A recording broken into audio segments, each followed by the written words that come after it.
Hello everyone, circle of education welcomes you.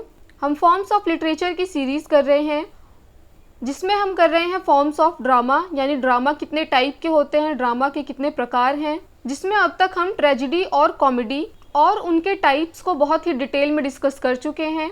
अगर आपने अब तक वो वीडियोस नहीं देखी हैं तो चैनल की प्लेलिस्ट में जाके चेक कर लें। आज की इस वीडियो में हम कुछ अदर फॉर्म्स करेंगे ड्रामा की, तो वीडियो के एंड तक बने रहिएगा।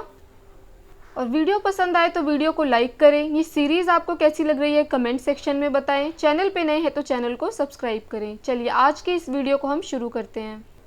Closet drama. क्लोजेट ड्रामा क्या है? ये भी एक टाइप का ड्रामा है, प्ले है। इसकी क्या खासियत होती है? So closet drama is a drama written in dramatic form with dialogues, indicated settings and stage directions. अब ये चीज़ें तो जो है हर प्ले में होती है, जहाँ पे आपको डायलॉग्स देखने को मिलेंगे, ड्रामेटिक फॉर्म में लिखा होगा, सेटिंग बताई जाएगी, स्टेज के डायरेक्शंस बताए जाएंगे। लेकिन इसकी स्पेशलिटी क्या है? तो जो क्लोजेट ड्रामा होते हैं ये पढ़ने के मकसद से लिखे जाते हैं। है तो ये प्ले ही, लेकिन ये परफॉर्म करने के लिए नहीं लिखे जाते, इनको सिर्फ पढ़ने के लिए लिखा जाता है कि इंसान एक किनारे आराम से बैठ करके इसको पढ़ ले, इसको परफॉर्म ना किया जाए। अब मान लो कोई ऐसा प्ले है जिसमें शेर, हाथी, नदी, समुंदर, पहाड़ सब कुछ है, तो उसको परफॉर्म करना उस बैकग्राउंड के साथ तो इम्पॉसिबल हो जाएगा स्टेज के ऊपर। तो कुछ ऐसे प्लेस भी लिखे जाते थे जो सिर्फ रीडर्स रीड कर सकें। So this kind of drama is intended to be read rather than to be perform. कुछ एग्जाम्पल्स देख लेते हैं हम क्लोजेट ड्रामा के। तो जॉन मिल्टन का जो वर्क है सैमसन अगोनिस्टिस, पीबी शैली का वर्क है प्रोमीथियस अनबाउंड। इस पे क्वेश्चन आया हुआ है एग्जाम में, स्टार मार्क कर लेना। ये किसका एग्जाम्पल है? क्लोजेट ड्रामा का, ये याद रखना है।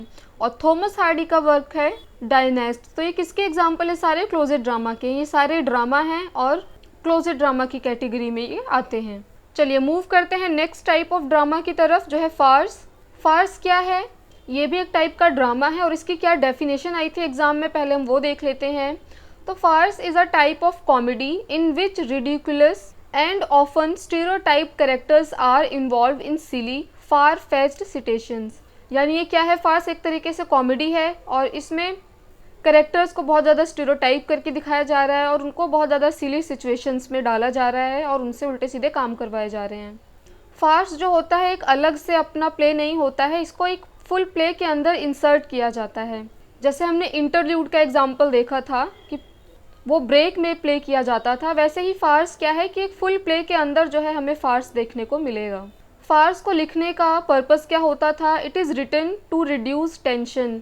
किसी प्ले को देखते वक्त अगर ऑडियंस बहुत ज़्यादा स्ट्रेस में चली जा रही है, बहुत ज़्यादा टेंशन क्रिएट हो गई है, स्ट्रेस क्रिएट हो गया है, तो उसको कम करने के लिए जो है फार्स लिखा करते थे राइटर्स।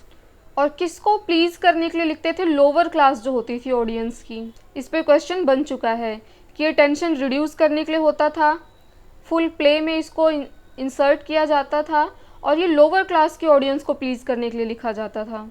और इसमें जो कैरेक्टर्स होते थे, सिचुएशंस होते थे, वो रियल लाइफ से नहीं लिए होते थे, यानी रियलिस्टिक कुछ भी नहीं है इधर। और यूजुअली इसको लव अफेयर के तौर पे दिखाया जाता था और ये बहुत ज़्यादा पॉपुलर था एलिजाबेथन एज में। कुछ एग्जांपल्स देख लेते हैं हम फार्स के। तो शेक्सपियर का वर्क मिडसमर नाइट्स ड्रीम किसका एग्जाम्पल है? फार्स का। मिडसमर नाइट ड्रीम वाली अगर आपने वीडियो देखी होगी तो उसमें हमने डिस्कस किया था कि प्ले के अंदर प्ले की रिहर्सल हो रही होती है। जब हिपोलिटा और थीसिस की वेडिंग की तैयारी हो रही होती है तो उनकी वेडिंग में जो प्ले प्रेजेंट किया जाना होता है वो प्ले जो है वो फार्स की कैटेगरी में आएगा। अनदर वर्क देख लेते हैं हम शेक्सपियर का, the taming of shrew, Christopher Marlowe का डॉक्टर फॉस्टस, जी.वी. शॉ का arms and the man and Androcles and the lion. चलिए अनदर फॉर्म देख लेते हैं हम ड्रामा का, जो कि है मास्क। मास्क भी क्या है? एक ड्रामा का टाइप है। इसकी क्या स्पेशलिटीज़ होती थी? तो masque was an elaborate form of court entertainment that combined poetic drama, music, song, dance, splendid costuming and stage spectacle. तो इसको कोर्ट में परफॉर्म किया जाता था उनके एंटरटेनमेंट के लिए, जिसमें हमें सॉन्ग, डांस और अच्छे कॉस्ट्यूम देखने को मिलते थे। The play concluded with a dance in which the players doffed their mask and were joined by the audience. तो जब प्ले ख़त्म होता था तो वो एक डांस के साथ ख़त्म होता था। और एंड में क्या होता था, जो ऑडियंस होती थी वो भी प्लेयर्स को ज्वाइन कर लेती थी और वो साथ में डांस करते थे, सेलिब्रेट करते थे। मास्क में क्या इंपॉर्टेंट चीज़ें हैं, एक तो इसमें हमें सॉन्ग देखने को मिलेगा, डांस देखने को मिलेगा, कॉस्ट्यूम बहुत ज़्यादा अच्छी होंगी और कोर्ट के एंटरटेनमेंट के लिए होता था। और प्ले के एंड में जो है डांस परफॉर्मेंस होती थी जिसको ऑडियंस भी ज्वाइन कर लेती थी। तो मास्क क्या है, फॉर्म ऑफ रॉयल एंटरटेनमेंट है जो कि कॉस्टली होती थी। और इसमें जो कैरेक्टर्स होते थे वो मास्क पहनते थे और गॉजी क्लॉथ्स पहनते थे, मतलब ढीले ढाले कपड़े पहनते थे। चलिए कुछ एग्जाम्पल्स देख लेते हैं हम मास्क के। जॉन मिल्टन का वर्क है कॉमर्स, शेक्सपियर का वर्क है the Tempest and Winter's tell.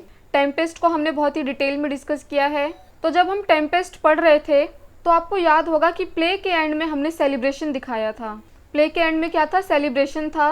Couples को सब लोग आशीर्वाद देते हैं, सेलिब्रेट करते हैं शादी को, और एक डांस देखने को मिलता है। तो वही क्या है, मास्क का एग्जाम्पल है। बेन जॉनसन के कुछ वर्क हैं, ये फेमस थे मास्क लिखने के लिए ही। तो इनके वर्क है masters of mask, mask of queen, mask of gypsies, mask of Christmas etcetera. तो ये थी आज की वीडियो जिसमें हमने क्लोजेट ड्रामा, फार्स और मास्क को बहुत ही डिटेल में डिस्कस किया। वीडियो पसंद आई तो वीडियो को लाइक करें।